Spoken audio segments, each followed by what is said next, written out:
¿Qué tal? ¿Cómo les va? Muy buenos días, muy buenas tardes, muy buenas noches. Una vez más intentando grabar este informe de filosofía de la cocina tan especial porque vamos a recorrer los pensamientos de todos los tiempos. ¿Con quién? No con Mataré, ¿no? Con la profesora Gabriela Insúa, con quien una vez más la saludamos en esta jornada especial de domingo. Gaby, ¿cómo te va? ¿Qué tal, Marcelo? Muy buenos días, Arrímese, muy arrímese buenas un poquito. tardes y Sí, muy buenas noches a bueno. todos y ¿Qué, todas. qué le parece la tarde de hoy? ¿Va a llover? Y está como, ¿viste? ¿Qué sé yo? Desde ayer que venimos con un fin de semana raro. Sí. Bueno, nosotros venimos prometiendo justamente armar en este septiembre un informe también especial de filosofía en la cocina y tengo una porción de pizza al lado, pero no sé por qué es la pizza. Bueno, porque es primero que es una comida típica Ujú. italiana, ¿no es Sí, cierto? sí, Que nosotros, yo después voy a explicar igual. sí. Eh, es pizza argentina ¿Pero usted esta. ya almorzó? O Sí, sea, ya almorzamos, sí, sí. No importa, comimos la pizza. sí. Pero bueno, lo que sobró lo vamos a mostrar acá y voy a dar la receta, que es básica. Pero ¿por qué? ¿Por qué pizza? Vos preguntame. ¿Por qué Gaby pizza entonces? Y bueno, porque hoy vamos a relacionar la gastronomía con lo que es el pensamiento filosófico y hoy traemos un invitado de lujo, necesario para estos tiempos que corren Ujú. leerlo y profundizarlo, que es Antonio Gramsci. Bien. ¿Dónde nos situamos y en qué época más o menos? Bueno, es siglo XX, ¿Siglo ¿no? XX? Él nace en 1831, Ujú. el 22 de enero de 18... perdón, porque Sí, tengo que leer la fecha porque no me las acuerdo. sí, Y me la apunté acá, justamente porque no me lo iba a acordar. 22 sí. de enero de 1891, no 31. Ajá. Y muere en Roma el 27 de abril de 1937, a los 46 años de edad. Ahora te voy a contar por qué tan jovencito. Bueno, déjame solo hacerte una pregunta para entrar, ya, Sí, ingresar en decime. el tema. ¿Por qué elegiste Gramsci? A ver. Y mira, lo he elegido porque es uno de los pensadores italianos, digamos, con un amplio sentido democrático. Él fue un teórico marxista, pero además fue político, sociólogo Ujú. y periodista italiano. Sí. Y bueno, él escribió sobre teoría política, sociología, antropología y lingüística. Imagínate la preparación, ¿no? Ujú. Y es uno de los fundadores junto con no sé si se pronuncia Bórdiga o Bordiga, Bórdiga le voy a decir Bueno, yo. vamos a decirle Borriga. Bueno, que fue uno de los fundadores del Partido Comunista Italiano creado en 1921.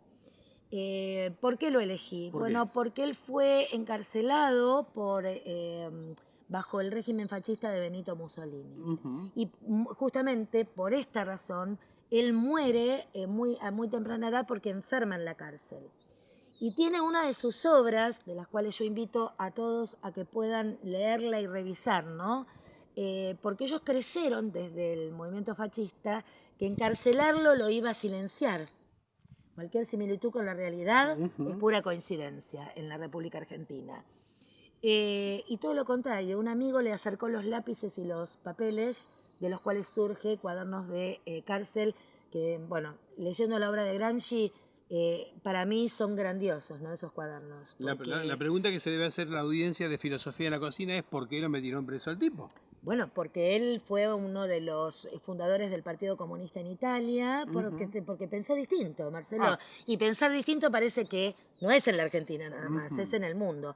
Y yo lo traigo porque me parece que es un momento en la actualidad en nuestro país en donde tenemos que reflexionar muchísimo.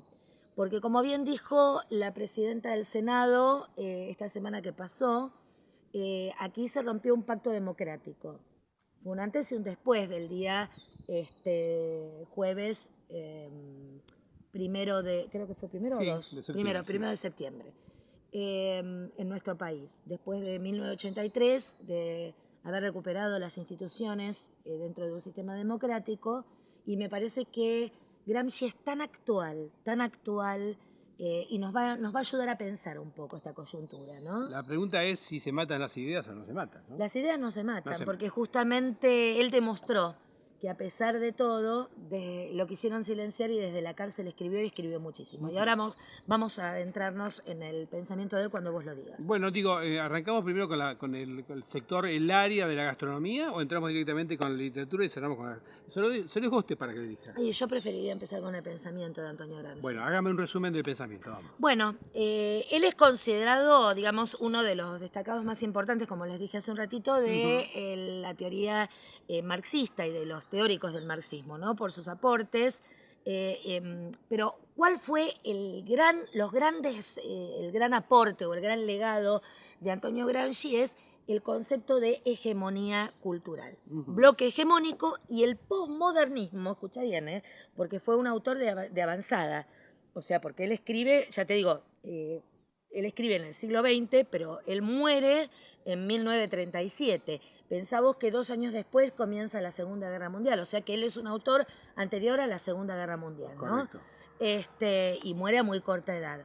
Y ya estaba planteando el posmodernismo en relación con la sociedad de consumo, que hoy tenemos autores como Jules Hahn, bueno, como el mismo Paul Preciado, que hablan de toda una era, ¿no?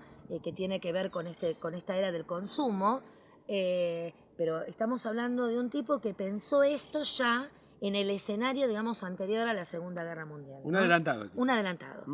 Bueno, y según Gramsci, él dice que el fascismo no es como lo sostiene Bordiga, que fue junto con él el creador del Partido Comunista en Italia, y dice que la expresión de toda la clase dominante, podemos plantearla que para Gramsci, sino que es producto, no como lo planteaba Bordiga, sino que es el producto de una burguesía urbana y agraria que de alguna manera, o sea, actúan entregando el poder a la alta burguesía, y su tendencia imperialista es la expresión, dice Gramsci, de la necesidad de las clases industriales y agrarias, ¿no? Vos fíjate, el tipo, vuelvo a reiterar, porque a mí yo Era lo un leo problema de la época. Sí, no, y me llena, o sea, cada vez de más preguntas, porque digo, estamos transitando el siglo XXI y este hombre, o sea, escribe y piensa la realidad, vuelvo a reiterar, antes de la Segunda Guerra Mundial, ¿no? Y es muy importante. Bueno, y digamos que vamos a ir ahora planteando muy brevemente, porque tendríamos varias horas para hablar de Antonio Gramsci, los principales conceptos gramscianos. Sí, hay mosquitas. Entonces, sí, molestas. Bueno, digamos que la primera pregunta sería, ¿qué es la hegemonía para Gramsci, no? Y bueno, el concepto, su legado, digamos, el legado gramsciano, es el concepto de hegemonía cultural. Hegemonía me suena como si fuera dominio, ¿no? Bueno, ahora lo vamos a ver. Sí. Bueno, y él dice que la hegemonía cultural es ese tipo de poder político, poder también hegemonía, que construye una relación en la que el actor político es capaz de generar en torno, digamos así, un consenso en el que se incluyen también otros grupos y actores subordinados, este concepto. ¿Cómo funciona la cultura para Gramsci? Porque esa sería la pregunta fundamental para poder entender esto, ¿no? Esto que acabamos de definir, del concepto de hegemonía, pero en realidad el legado es hegemonía cultural. Y él dice que la cultura, o sea, no consiste o no se concibe en términos artísticos superiores, porque uno cuando piensa en la cultura lo primero que piensa es el arte, la creación humana, ¿no es cierto? Y Gramsci dice, no es eso. No es solamente, digamos. No. Él dice que o intenta definirla desde un lugar de la organización, desde la disciplina del yo interior, dice él, desde la conquista superior de conciencia, y por eso, dice, lo cual se llega a comprender el valor histórico, a partir de esta conceptualización que él hace, que tiene uno, o sea, que tiene uno como ser humano, ¿no? Su función en la vida, los deberes y los derechos. Entonces, ¿qué es?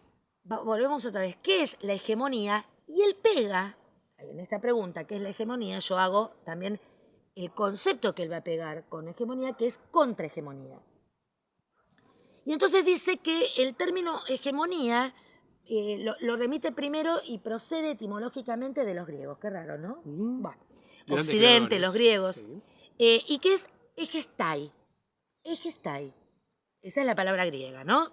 Y que significa ejercer de guía, ser jefe, conducir, ¿no? Aunque también podría, dice Gramsci, remitirse también al verbo griego que es hegemoneno, de ahí hegemonía, ¿no? Con idénticas reminiscencias, dice Gramsci, militares y, digamos, del que también deriva estar al frente o comandar, ¿sí? De ahí comandante, ¿no? O sea que para un griego antiguo la hegemonía siempre alude a la actividad y ejercicio del ejército. Correcto. Ahora, este concepto es desarrollado desde diferentes posturas, dice, y perspectivas de la teoría política. Pero Gramsci le va a otorgar un significado nuevo. Es decir, para él va a ir más allá, ¿no es cierto?, de lo que significa la interpretación leninista que reduce al concepto de hegemonía a una alianza de clases. Para Gramsci es más. O sea que para Gramsci va a abarcar las estructuras y procesos ideológico-culturales en cuanto que constituye, dice Gramsci, la directriz marcada a la vida social por un grupo justamente básico dominante. ¿Sí? Correcto. Si vos querés pararme y hacerme alguna preguntita que puede llegar a ser, digamos, aclaratoria para la televidencia. En ese caso, ¿qué sería un grupo dominante? Y el grupo dominante es lo que él está marcando justamente como aquel grupo que tiene la hegemonía política. Eso es un grupo dominante. El que tiene, digamos, el poder sobre el resto. ¿Sí? ¿Estamos? Como una especie de absolutismo, digamos. No, cultural, hegemonía. él no habla de absolutismo, justamente, no, él lo que dice es, porque ahora vamos a ver, todavía no llegamos, pero en realidad él dice que después hay también un acuerdo desde esos grupos subalternos para que ese poder hegemónico pueda, digamos, instalarse y pueda llevarse a cabo. Y yo ahora cuando avancemos en esto, te voy a dar el ejemplo, porque indiscutiblemente que algo se impone en una sociedad cuando hay consensos y cuando del otro lado también hay aceptación. También es cierto que hay que pensar en Gramsci en el momento histórico que se vivía, ¿no? Sí, pues tenemos un escenario previo, por eso estoy estaba diciendo. Mussolini a cargo. Sí, está bien, pero hoy vos tenés un mundo en donde la ultraderecha en distintas partes del mundo cada vez más están logrando... a ver, yo tengo una lectura sobre esto y esto sí te lo puedo decir.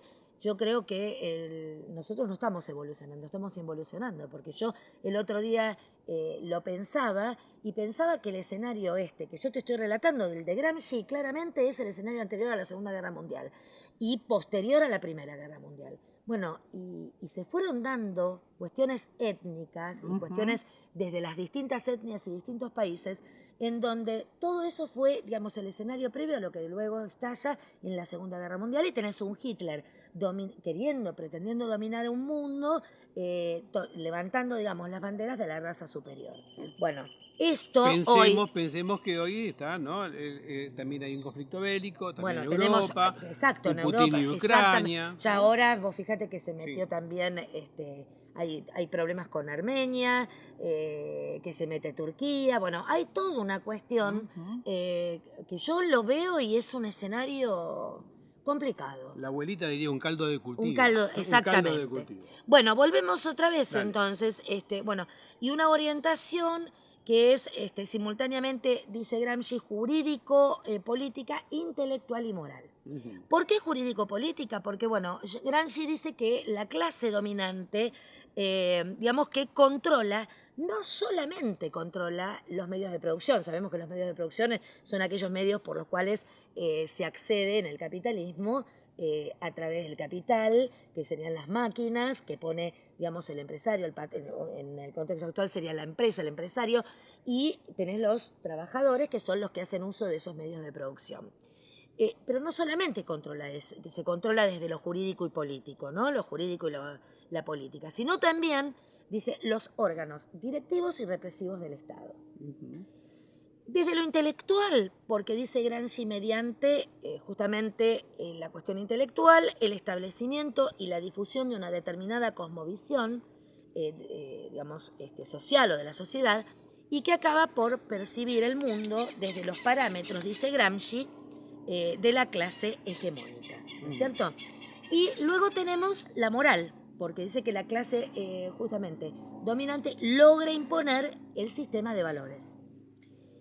Y bueno, la hegemonía entonces desempeña un papel clave, dice Gramsci, en la formación de un bloque histórico, cultural y social, cuyos agentes, ¿Por qué es un papel clave de la hegemonía?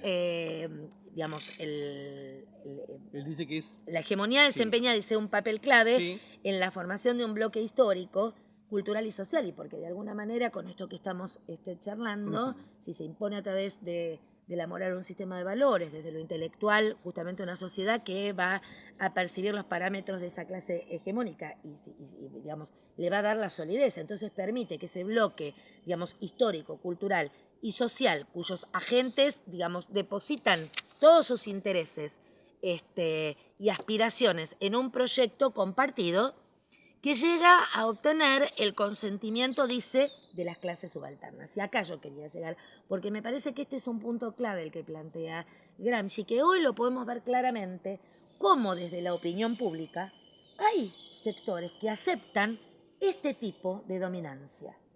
No solamente lo aceptan, sino también me parece que reproducen este sistema de dominancia, ¿sí? Y lo, digamos, lo defienden, y lo defienden también a través de distintos llamémosles agentes también. ¿Pero cuál sería la opción? Y la opción es lo que él plantea como lo que es la ¿Cuál sería la opción? contrahegemonía, que es justamente el poder. Bueno, pero no te adelantes porque ahora voy a pegar el concepto, porque no. ahora estoy planteando para que se entienda lo que es la hegemonía, digamos, cultural de la cual él está hablando, Dale, ¿no? dale. Por lo tanto, entonces, dice que la hegemonía va a implicar dominio, dirección, coerción, consenso y también persuasión. Nosotros tenemos hoy uno de los ejemplos claves para llevar adelante esta hegemonía, digamos, de los grupos dominantes, los medios de comunicación. Perdón. Los medios de comunicación. Los medios de comunicación, porque los medios de comunicación también imparten lo que Gramsci llama el sentido común, ¿me entendés? Ahora bien, también tenemos el concepto que él desarrolla. Si bien tenemos un concepto de hegemonía, también tenemos un concepto de contrahegemonía. Y yo pregunto, ¿no? ¿Qué es la contrahegemonía en términos gramscianos? Bueno, Gramsci evoca también, digamos, en términos generales, que dice que la producción social de una multiplicidad de formas alternativas de resistencia. Eso sería la contrahegemonía, una multiplicidad alternativa de formas de resistencia, experiencia y lucha, dice Gramsci, ¿no? Y que hacen posible, dice el filósofo, no solo, ojo, la difusión de un discurso crítico, sino también la creación, y ahí viene, porque si no queda en el plano solamente discursivo, la creación de sujetos políticos, digamos, relaciones sociales y espacios públicos capaces de apropiarse de esa cultura, pero la cultura en términos gramscianos, ¿no? Esto que habíamos dicho anteriormente, esa cultura que no es la cultura justamente que tiene que ver con lo artístico en términos de superioridad, sino una cultura que lleve a, digamos, a una, ay, no me sale la palabra, a un tener presente, digamos, esa disciplina del yo interior, eso que él hablaba, ¿no? Pensar la cultura como como la organización, esa disciplina del interior del yo, eso que nos lleva, como dijo Gramsci en un momento, a poder pensarnos desde un lugar que tiene que ver la función que cumplimos en la vida, esos deberes y derechos, ¿sí?, de los que habla. Eso es apropiarse de esa cultura. Yo ya voy cerrando porque yo sé que vos estás nervioso, porque yo voy lento, pero en realidad voy lento para que la gente pueda entender, digamos, esto que yo estoy hablando, ¿no es cierto? Bueno, Esa contrahegemonía de la que ¿Me él... deja meter un bocadillo? ¿Cómo no? La profesora Insúa, ¿qué dijo? Para que las personas puedan entender cómo es el desarrollo. Vamos a dejar un correo electrónico, por si hay alguna duda, por ejemplo, en este caso de Gramsci. ginsua@hotmail.com. Sí, pero también a mí Un me mail. gustaría que cuando abren el canal de YouTube, Sí. que vayan a los comentarios y pregunten a él, Entonces que yo le- lo puedo contestar. Entonces, si yo le digo a usted cuál es el canal de YouTube, ¿se lo puede decir a la Pero gente? claro que sí. Dígaselo. Pero decilo vos, decilo vos. Filosofía de la Cocina es el canal de YouTube nuestro. Ingresa directamente, pone Filosofía de la Cocina, ingresa a la cantidad de programas que ya hemos hecho con la profesora Insúa respecto al tema filosofía, y allí va a encontrar este capítulo especial que se lo dedicamos a Gramsci. ¿Podemos en 2 minutos ir Sí, cerrando? pero déjame porque Sí, esto arrímese acá al plano, esto que por yo favor. quería decir es Sí. muy importante Sí. para cerrar, ¿no? Sí. Este concepto de cultura que yo volví otra vez a reproducir le da un nuevo significado, ¿no? Al concepto de contrahegemonía y la pone al servicio de las clases subalternas. Para Gramsci, la contrahegemonía entonces implica, dice él, una estrategia escucha esto, porque es una cita textual.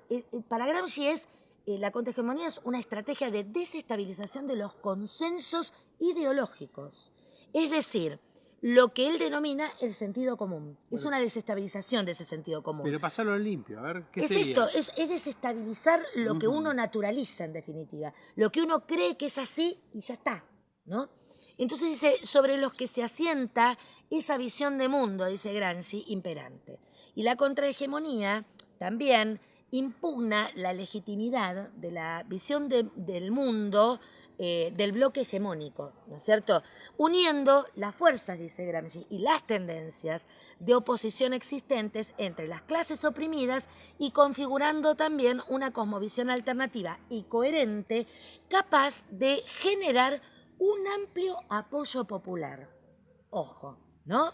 Porque aquí, con esto que acabo de decir, Gramsci introduce, que eso se da capítulo, que si querés volvemos a retomarlo, porque me parece interesantísimo, porque él aquí, en esto que yo te acabo de decir, en esta cosmovisión alternativa y coherente, capaz, como dice Gramsci, de poder generar un amplio apoyo popular, aparece lo que Gramsci denomina la figura necesaria del intelectual orgánico. Ahora no lo voy a desarrollar porque no tenemos tiempo, pero en una nueva parte, en la parte 2 gramsciana, esto sí lo voy a trabajar porque me parece que es muy importante y también es muy actual. Desde, mencionamos casos como por ejemplo el caso de Chiapas en 1994, hasta las olas de indignación que desde 2011 vienen tomando las plazas y las calles públicas, pasando por el Foro Social Mundial, las luchas alterglobalizadoras, los movimientos sociales del sur global, han contribuido a crear un sentido común, tomando el concepto de contrahegemonía gramsciano, que está, digamos, abriendo brechas en la hegemonía neoliberal, ¿no? Mediante reivindicaciones de justicia social, democracia real. También la presidenta del Senado habló en un momento de lo que eran las democracias de baja intensidad, tiene que ver con esto. Hay una lucha también desde la contrahegemonía de recuperar ese lugar de las verdaderas democracias, ¿no es cierto? Y dignidad humana frente a los múltiples procesos de acumulación y desposesión del capitalismo. ¿Cerró? Cerrado. Hasta aquí llegamos. ¿Cuánto por hablar? Pero no tenemos tiempo. Pero la profesora se animó a hablar mal de los medios de comunicación. No mal. Yo Sí, creo que son. me No, está criticando no me mal, está A ver, diciendo, quiero que se entienda, soy porque yo estoy integrante. utilizando un medio en este momento, Sí, es una red claro. social. No estoy hablando mal. Lo que Gramsci plantea es este lugar justamente de desde un lugar hegemónico, recuperando, digamos, lo que Gramsci denomina el sentido común, ¿no? El lugar de dominancia. Indiscutiblemente que lo tienen, ¿sí? Y que son creadores de sentido. Yo, como digo, el lenguaje crea sentido. ¿Me deja cerrar? Sí. Si usted maneja redes sociales, yo manejo redes sociales, Naila maneja redes sociales, Agustín maneja redes sociales, ¿cuál es la hegemonía? No, pero es que no lo pienses desde el lugar... Que todo el mundo no, maneja. No, pero perdón. ¿Cuál es la hegemonía? No, pero ahí hay un error. No todo el mundo maneja las redes. Hay sectores, hay sectores que quedan fuera de eso. Entonces, el que tiene y el que posee esto sabe que tiene el poder hegemónico. Entonces, pero esto es, por eso te digo, vamos a poder hablarlo Se armó el debate. largo y tendido, porque en realidad, Mire qué rico. Sí. Para cerrar esto, Sí. el que no tiene el acceso, ¿qué pasa? Y ahí viene, y en eso habla él, y él plantea estos dos conceptos, el concepto de hegemonía, ¿sí? Y el concepto de contrahegemonía.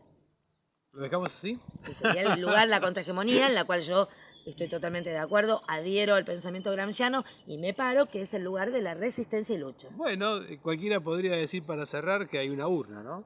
Por supuesto. Donde la gente va a votar. Por supuesto. Claro. Por supuesto. El Ese sistema- es uno de los, el sistema uno de los democrático tantos elementos que es- permite la democracia, exactamente. Es decidir. Profe, ¿qué? Tenemos la porción de pizza. Mire. Bueno, A como ver, buen ahí italiano, estamos. Sí. como buen italiano, Sí. gustador de la pizza. Sí, esta es de mozzarella, mirá qué rica. Bueno, tipo ahora napolitana. vamos a Sí, hablar. sí. Yo voy a dar la receta típicamente italiana, Arrímate, porque arrímate. esta es la Sí. pizza argentina. Sí. Que todo el mundo prueba la pizza italiana, prueba la argentina y dice que es una maravilla la pizza argentina.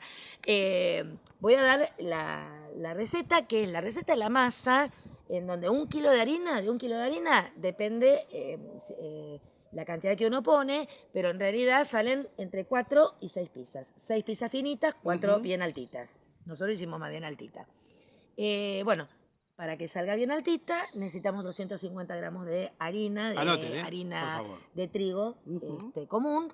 Necesitamos aproximadamente 25 gramos de levadura fresca, o puede ser también un sobrecito de levadura de panadero, que es la levadura ahí no me sale el nombre, en polvo. Sí, en polvo, granulada, pero polvito. Luego necesitamos 40 gramos de aceite, una pizca de sal. Ahora yo voy a explicar porque la sal con la levadura no se llevan bien, ¿viste? Bueno, y luego agua, ¿no? Cantidad necesaria. Yo ya como el agua a ojo, pero la mayoría yo creo que también. Bueno, resuélvalo rápido. Lo primero es, pongo con una cucharita de azúcar, trituro bien la levadura fresca, le pongo una cucharita de azúcar y le coloco un chorrito de agua, la voy revolviendo bien hasta que se deshace bien la levadura y la dejo aproximadamente 15 minutos para que se forme un espumón. Entonces, mientras tanto, yo coloco la harina, hago un hueco en el medio, que ahí va a ir la levadura. Antes de armar el hueco, lo que hago es revolver la harina con la sal para que se mezcle bien. Luego separo, dejo en el hueco y ahí pongo. Una vez que se formó el espumón, vuelco el espumón de la levadura y voy colocando los 40 gramos de aceite y todo eso lo voy mezclando de afuera hacia adentro. Y luego voy colocando agua hasta que yo vea que se compacta y se forma la masa. Bueno, se deja levar aproximadamente entre media hora a 40 minutos, 45 minutos. Y una vez que está levada, en la lapicera estiro la masa. Y bueno, si hacemos la italiana, es la masa, la meto en el horno, 10 minutos la retiro, pinto bien con tomate, otra vez al horno, la saco y listo. Y si no, la masa argentina. Ponemos la masa argentina, la pizza argentina. Nosotros le ponemos de todo. Nosotros hicimos, por ejemplo, con salsa de tomate, luego le pusimos la mozzarella y lo que hicimos fue transparentar una cebolla, pusimos de cebolla y después hicimos la de mozzarella común. Y bueno, luego las aceitunas, todo lo que nosotros acostumbramos a poner y por supuesto pimienta, todos los ingredientes, las especies que colocamos para darle ese saborcito típicamente argentino. Está por tocar el timbre del recreo. ¿Ya está? Profe. Bueno, profe, ¿algo más para cerrar? No, nada más. Bueno, porque la gastronomía. Sí. Bueno, yo voy a volver a reiterar esto Pero y con esto cerramos. Sí, por favor. La comida es cultura, ¿estamos de acuerdo? Sí. Cada pueblo tiene su forma de alimentarse. Y también es hegemonía la comida. Ah, mire que Lo vamos a ver. Mire que Lo vamos a ver a lo largo de estos programas y temporadas. Decime la hora que tenés, a ver qué hora es. Son 3:20 de la tarde. 3:20 de la tarde de este domingo. Ya en un ratito lo ponemos a subir y ya va a estar en YouTube más o menos 40 minutos, una hora. Para las 5 de la tarde de este domingo ya va a estar Filosofía en la Cocina por YouTube. con la profesora Gabriela Insúa y el pensamiento universal. El mundo de tantos pensadores. Hoy le tocó el turno a Gramsci. Exacto. Gaby, gracias por todo. Bueno, no, gracias a vos, Marcelo. Y un gran saludo para todos y todas. Y atrévanse a pensar. Atrévanse a pensar. Y podemos pensar cocinando también. Y nosotros en un rato iremos a comer la porción de pizza. Más tarde. Bueno, gracias por todo, lo mejor para ustedes. Y seguimos un año más con Filosofía en la Cocina.